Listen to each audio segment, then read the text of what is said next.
అస్సలం అలైకుమ్ my friends, welcome to my recipe 78. ఇవాళ అయితే మన రెసిపీలో సింపుల్గా టేస్టీగా మటన్ పెప్పర్ కర్రీ అయితే చూడబోతున్నాం. రండి ఫ్రెండ్స్, వీడియోకి వెళ్ళిపోదాం.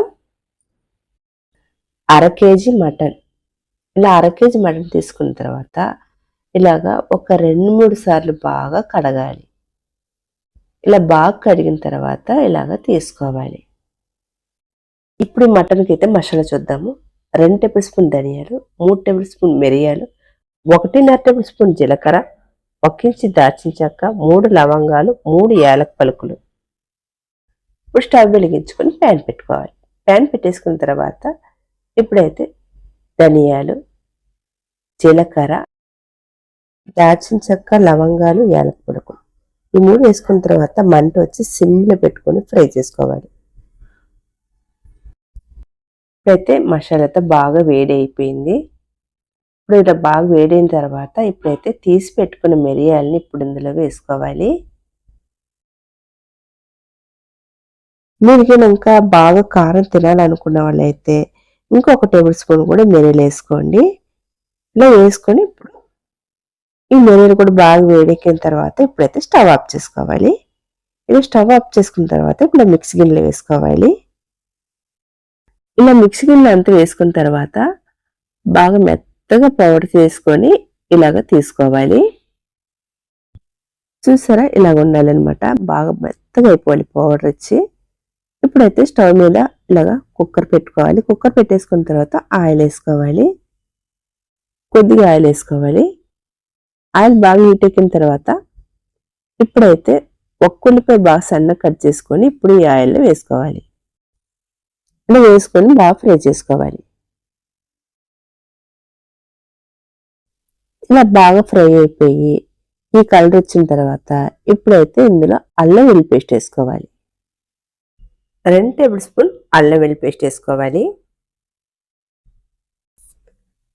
అల్లం వెల్లుల్లి పేస్ట్ పచ్చి వాసన పోయేంత వరకు ఫ్రై చేసుకోవాలి. కొద్దిగా లైట్గా నీళ్ళు కావాలంటే కొద్దిగా ఇలా వేసుకోవాలి. ఇప్పుడు అల్లం వెల్లుల్లి పేస్ట్లో పచ్చివాసన అంతా పోయింది. ఇప్పుడైతే కడిగి పెట్టుకున్న మటన్ని ఇప్పుడు ఇందులో వేసుకోవాలి.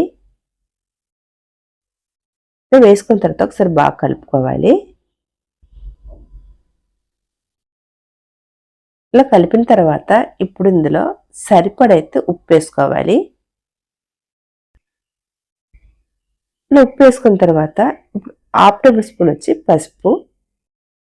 ఉప్పు వేసేటప్పుడు తక్కువ వేసుకోవాలి, సరిపోకపోతే మళ్ళీ వేసుకోవచ్చు.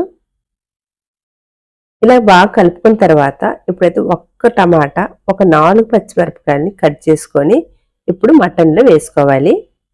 టమాటా వచ్చి ఒక్కటే ఇలా కట్ చేసుకుని వేసుకోవాలి. ఇప్పుడు కుక్కర్ మూత పెట్టుకొని ఒక 4 విజిల్కి అయితే వదిలేయాలి. మన మటన్ నేతగా ఉంటే తొందరగా ఉడికిపోతుంది. అలాగే ముద్రగా ఉంటే ఇంకొక 2 విజిల్ ఎక్స్ట్రా కూడా పడుతుంది. నేనైతే ఒక 4 విజిల్కి అయితే పెట్టేసుకుంటున్నాను. ఇలాగైతే ఇప్పుడు 4 విజిల్ పోయి ఆవిరంతా పోయిన తర్వాత ఇలా కుక్కర్ విజిల్ తీసిన తర్వాత ఇప్పుడైతే చూద్దాము. ఇప్పుడు మటన్ ఉడికిందా లేదా చూద్దాము. మటన్ వచ్చి బాగా ఉడకపోయినా సరే మరొక 2 విజిల్ అయితే పెట్టుకుని ఉడికించుకోవాలి.